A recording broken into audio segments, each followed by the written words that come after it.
Oh. Magkaroon sila ng usapan dahil itong bigan ay pro-protect na nila. Itong bigan nila na meron tayo itong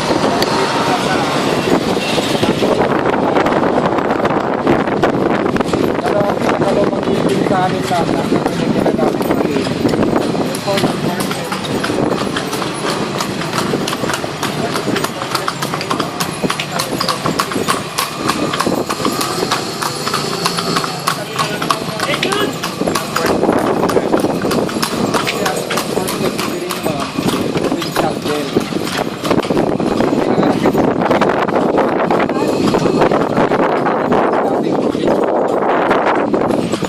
Galing kasi si Kirino naman sa hindi masyadong mayaman na pamilya.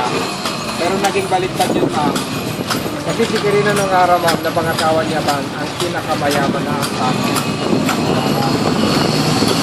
Ang pangalan ng napangasawa niya, ma'am, si Dunya Alicia Sicilia.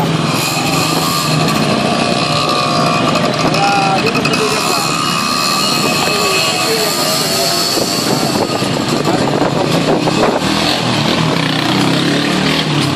alam niyo rin po ang Sicilia Mansion po ang unang Malacanang Monsignor. Kasi nauna si Quirino na naging presidente ko ay so mga bahay naman po ito nga, sir, may mga mayari pa rin naman ito. Mga generation to generation na.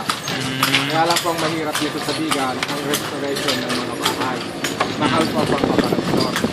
So yung hindi na po maka-afford na magparastor, ibinibenta na lang sila.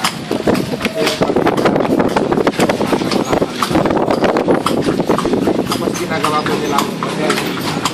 Alam niyo po, lalo na pag season dito, kulang po. Ang pangalan naman na Bigan, sir, ma'am, nung na-discover ni Juan de Salcedo.